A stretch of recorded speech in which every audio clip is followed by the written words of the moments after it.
నాగర్ కర్నూల్ జిల్లా ఉయ్యాలవాడలోని మహాత్మా జ్యోతిరావు పూలే పాఠశాలలో అస్వస్థతకు గురైన విద్యార్థుల్ని బీజేపీ చీఫ్ రామచంద్రరావు పరామర్శించారు.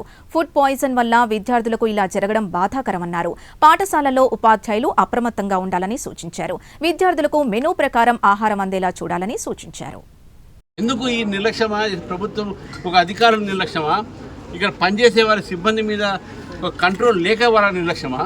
అసలు ఇంతమంది పిల్లలు చాలామంది అసలు ఎక్కడ కొన్ని చోట అయితే రిపోర్టింగ్ కూడా బయటికి కావట్లేదు, వాళ్ళు చెప్పనియట్లేదు. ఇప్పుడు మేము స్కూల్లో క్లాసులు పోతే అందరూ ఒకటే ఆన్సర్ ఇస్తున్నారు, ఒకటే ఆన్సర్ నేర్పుతా ఉన్నారు వాళ్ళకు.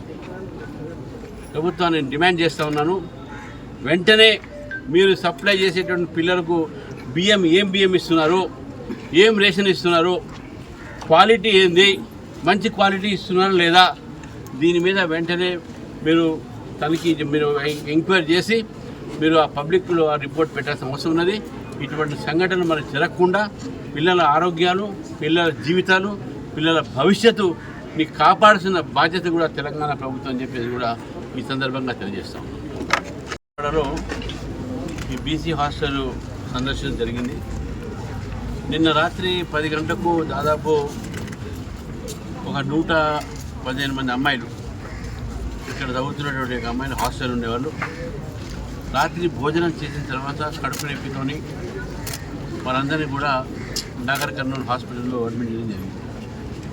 నిన్న 65 మంది, ఇవాళ 35 మంది. దానిలో అందరికీ కొద్దిగా సెలైన్ ఇచ్చి డిశ్చార్జ్ చేసినటువంటి ఒక మాట చెప్తా ఉన్నారు. ఇంకా 3 విద్యార్థులు హాస్పిటల్ ఉన్నారు. గురుకులాల్లో ఈ హాస్టల్స్లో, బీసీ వెల్ఫేర్ హాస్టల్స్లో ప్రభుత్వం ఒక నిర్లక్ష్యం వల్లే ఈ సంఘటనలు జరుగుతున్నాయని చెప్పేసి కూడా మేము భావిస్తూ ఉన్నాం. ఈ మధ్యలో ఈ జరిగినటువంటి అనేక సంఘటనలు మొన్న తాండూరులో జరిగినాయి, హైదరాబాద్, సికింద్రాబాద్ కూడా అనేక హాస్టల్స్ జరిగినాయి, గురుకులాల్లో జరిగినాయి. వీటిపైన సమగ్ర విచారణ జరపాల్సిన అవసరం ఉన్నది. ఎటువంటి బియ్యం పెడుతున్నారు, ఎటువంటి పాలు ఇస్తున్నారు, ఏ స్టాండర్డ్స్ ఉన్నాయి, రెగ్యులర్గా తనిఖీలు ఉన్నాయా లేవా, ఎవరైనా ఫుడ్ సేఫ్టీ చూస్తున్నారా లేదా అనే విషయాన్ని తీసుకురాలి. ఇప్పుడే అక్కడ లోపల సెక్రటరీ గారు కలిశారు. వారు చెప్పేది ఏంటంటే పాలల్లో ఏదో కొద్దిగా తేడా వచ్చి ఈ విషయం జరిగింది, పెరుగు తోడు పెట్టేటప్పుడు చెప్పారు. మరి ఒక హాస్టల్లో ఒక వ్యక్తికి కావచ్చు, కానీ 115 మందికి, ఇంతమందికి ఒక పెద్ద ఎత్తున ఈ ఫుడ్ పాయిజనింగ్ జరగడం ఏతుందో, వామిటింగ్ జరిగినట్టు సందర్భం చూసాము. అనేక సంఘటనలు ఈరోజు తెలంగాణలో జరుగుతూ ఉన్నాయి. తెలంగాణ ప్రభుత్వం ఒకవైపు మీ బలహీన వర్గాల కోసం పనిచేస్తూ చెప్తున్నారు, కానీ బలహీన వర్గాలు సంబంధించినటువంటి ఒక బీసీ హాస్టల్స్, గురుకులాలు ఎందుకు ఈ రకమైనటువంటి పరిస్థితులు ఎదుర్కొంటున్నాయి అని చెప్పి ప్రభుత్వము తెలంగాణ ప్రజలకు చెప్పాల్సిన అవసరం ఉన్నది. ఇది ఒక ఇన్సిడెంట్ కాదు, ఐసోలేటెడ్ ఇన్సిడెంట్ అయితే చెప్పొచ్చు, ఏదో సరే అయింది వచ్చని.